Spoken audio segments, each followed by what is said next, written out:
Question numéro 17, assainissement, rapport annuel 2015, M. Deneau. Merci, Président. Le Code général des collectivités territoriales impose par son article L 2224-5 la réalisation de rapports annuels sur le prix et la qualité des services d'assainissement collectif et non collectif. L'article 129 de la loi NOTRe du 7 août 2015 a reporté le délai de présentation à l'Assemblée délibérante au 1er octobre de l'année qui suit la clôture de l'exercice concerné. Un exemplaire de ces rapports doit également être transmis aux communes adhérentes pour être présenté à leur conseil municipal dans les 12 mois qui suivent la clôture de l'exercice. Les présents rapports sont publics et permettent d'informer les usagers du service, notamment par une mise en ligne sur le site de l'Observatoire national des services publics de l'eau et de l'assainissement. Le conseil de communauté prendra acte des présents rapports. On est dans le classique habituel tous les ans. Voilà. Je pense que vous pouvez regarder rapidement le rapport. Est-ce qu'il y a des observations? Vote, hein, c'est simple donner acte. Question numéro 18, assainissement collectif, fixation du tarif de l'assainissement collectif. Le Président, les travaux de la station d'épuration de plomb au parc, utilisant un procédé de filtre planté de roseaux, sont terminés et la station est opérationnelle depuis le 1er juillet 2016. De même, les travaux de raccordement des branchements de particuliers en domaine privé au réseau de collecte eau usée sont réalisés. Afin de lancer la facturation sur ce secteur dont le service d'assainissement est opérationnel, il est proposé de fixer un tarif hors taxes et redevances pour la collecte, le transport et le traitement des effluents. La part fixe est fixée à 30 €, la part variable à 1,10 €. Il est proposé au Conseil de communauté d'accepter le tarif d'assainissement pour le secteur du parc. Merci. Question sur Ronel. Concernant donc la part variable de 1,10 €, celle-ci est alignée sur l'ensemble de l'assainissement collectif. Oui. Sur l'ensemble de la communauté de communes? Non, non, pas sur l'ensemble. Alors, faut que je fasse appel à mes souvenirs, parce que cette décision-là a été débattue en commission, hein, je vous rassure, et il a été convenu de faire un prix, alors je fais appel à M. René, qui tenait compte pour ce type de station, hein, je l'amène comme ça, d'un prix moyen. Et si les collègues de la commission puissent me donner un coup de main sur ces souvenirs, mais c'était un prix moyen que nous avions fixé, il n'a pas été fixé comme ça par hasard.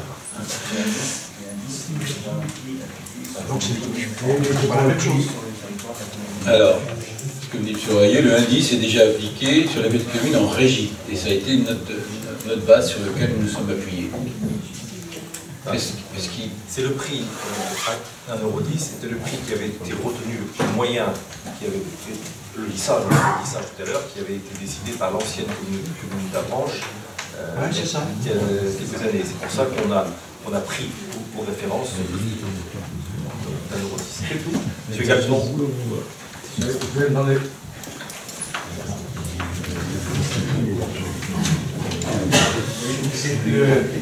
C'est par rapport au mètre cube rejeté ou quoi? Non. Entrée. Cette consommation. Il est basé sur le mètre cube, les compteurs d'eau consommés. Voilà. Consommé. Donc c'est 30 €. Oui. Non, c'est la partie. 1,10 € par mètre cube. 1,10 €. 1 €. On remonte à Michel. 30 €, ça fait. Que vous consommiez 0 mètre cube ou 200 ou 250 mètres cubes, vous payez 30 € forfait. Une question. Je mets au voix qui est pour. Contre aucun, abstention aucune, je vous remercie. Question numéro 19, assainissement collectif, zonage d'assainissement avant enquête publique, M. Deneau. Monsieur le Président, le plan de zonage d'assainissement a pour objet de délimiter pour chaque secteur de la commune les zones d'assainissement collectif et les zones relevant d'assainissement individuel. L'article R 2224-7 du Code général des collectivités précise que peuvent être placées en zone d'assainissement non collectif les parties du territoire d'une commune dans lequel l'installation d'un système de collecte des eaux usées ne se justifie pas, soit parce qu'elle ne présente pas d'intérêt pour l'environnement et la salubrité publique, soit parce que son coût serait excessif.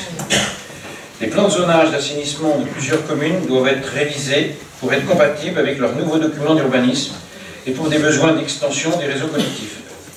L'étude d'actualisation des plans de zonage d'assainissement a été confiée au bureau d'études IC Environnement.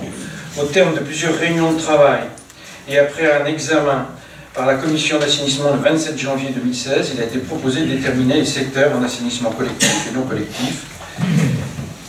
Pour les communes, je vous cite les communes, hein, les secteurs, vous suivez avec moi, de Saint-Aubin, de Saint-Loup, de Saint-Martin-des-Champs, du Val-Saint-Père, de Pont-au-Beau, de Saint-Jean-d'Aez, de Marseille-les-Grèves, de Vins, du Parc, de Sartilly, de Saint-Jean-de-Thomas, de Ducé, de Séau, de Pont-Orson. Les secteurs relevant d'assainissement collectif concernent, non collectif, pardon, la commune de Ménilhouzel et la commune de Vignes-sur-Mer. Il est précisé que d'un point de vue financier, l'assainissement individuel est toujours moins onéreux que l'assainissement collectif, même si certains hameaux sont jugés denses et donc potentiellement adaptés à un traitement collectif.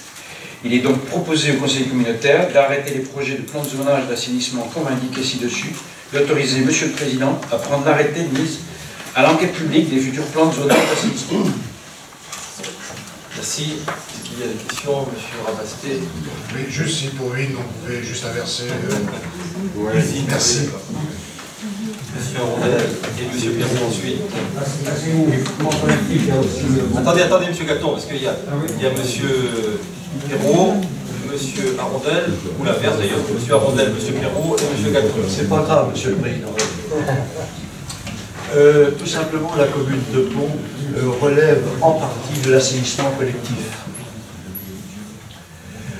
Alors, je rassure, les communes qui ne sont pas citées et qui relèvent de l'assainissement collectif conservent bien leur assainissement collectif. Ça permettra de répondre à la question du maire du Mont-Saint-Michel. Là, il s'agit en fait des zones qu'on aurait vues dans le zonage, en fait, la modification du zonage. Et voilà, les communes citées se sont vues attribuer une modification du zonage. Mais les autres restent sur le zonage antérieur. Monsieur une nouvelle liste. Monsieur Denot, la maréchalerie est également dans le zonage collectif. Il n'y a pas de modif, hein? Il y est déjà. Il reste. Oui. Il faut considérer cette liste, M. Jarondel, comme un ajout. Voilà. Donc on ne remet pas en cause. Monsieur Perrault. Oui, c'est simplement une question de principe. Il est regrettable que cette question revienne la deuxième fois en Assemblée générale. L'enquête publique devait démarrer au mois d'août dernier. Pour une faute de procédure dans cette commune, on recule encore sur l'assainissement collectif, sur le zonage d'assainissement. Nous posons dans 7 ans l'assainissement sur le secteur. Il est regrettable pour une erreur de service qu'on puisse attendre encore. Monsieur Perrault, vous avez raison. Il y a eu une erreur qui a été commise. On a fait référence tout à l'heure à la complexité des législations et réglementations. Il y a quelque chose qui a échappé. J'ai vu monsieur le préfet pour demander si on pouvait essayer tout de même de ne pas tomber sous de la procédure prévue, et donc ce qui nous aurait permis d'éviter de perdre du temps. Il se trouve que la DREAL veille au grain et qu'il faut vraiment que l'on fasse cette procédure-là. Mais au contact, il y a eu une erreur que je fais mienne. Voilà, et vous avez raison, ça revient pour la seconde fois parce qu'il y a eu cette erreur procédurale, mais dont j'assume entièrement la responsabilité. Attendez, parce que je donne la parole à M. Gaton. Alors, M. Denot. J'ai donné la réponse à M. Gaton tout à l'heure. Alors, je précise que le préfet a pu intervenir près de la DTR, mais on a la réponse. Il nous manque la DREAL. Oui, mais on a la réponse, c'est-à-dire qu'il faut, Non, mais on a déjà la procédure comme elle était prévue. précision. Dans la procédure qui est relancée, on avait un délai, on avait des délais à attendre. Et donc on a déjà la réponse de la DDTM, il nous manque celle de la DREM. Oui, mais on a bien ce délai de 12 mois qui va nous être imputé automatiquement. Voilà, c'est ce qu'on aurait voulu éviter. Mon intervention, face à face avec le préfet, qui lui était plutôt d'accord, mais il y a maintenant une haute autorité environnementale et les préfets sont quasiment dessaisis de toute compétence en matière environnementale. Aussi les subtilités et les lourdeurs de l'administration française. J'entends parler de choc de simplification administrative, je ne sais pas où il est. Attendez, il y avait M. Gérard. Non, c'était pour indiquer simplement sur les... Ah oui, d'accord, alors M. Chapdelaine. Oui, ce zonage-là, c'est un schéma directeur d'assainissement, c'est ça. Donc je crois que le Dracheronton avait demandé à plusieurs reprises de terminer notre schéma directeur, puisqu'il doit normalement compléter le dossier de PLU aussi. Je me rappeler. Post-PLU, ce sera possible. Tant que le PLU n'est pas validé. Non, c'est parce que comme il y a une enquête publique, nous, on avait essayé de l'allier avec le public, avec le... C'était pas possible. Ce n'est pas possible. Et là aussi, toutes les autres communes qui sont en phase de PLU, et au fur et à mesure du temps, c'est pas quelque chose qui est figé. Hein.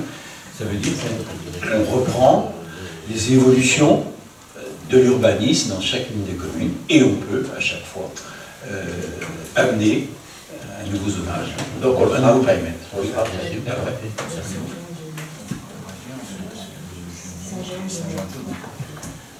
Oui, alors on précise, M. le Royer me précise, on a Saint-Jean-de-Thomas, on a Genêt qui sont aussi concernés, qui seront aussi...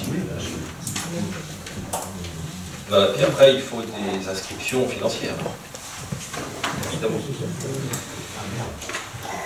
Plus d'intervention. Pardon, M. Pichon.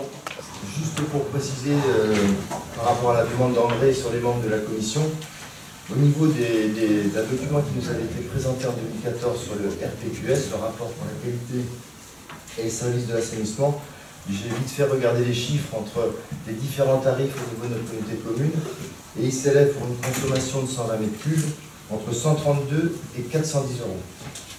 Et donc là, au tarif qu'on a fixé tout à l'heure, ça fera probablement du 200 euros. Merci de cette précision. Je mets aux voix qui est pour, contre, aucun, abstention, aucune. Question numéro 20. Déchets ménagers, attribution des marchés de collecte, de déchetterie, de tri et de traitement. Monsieur Gérard.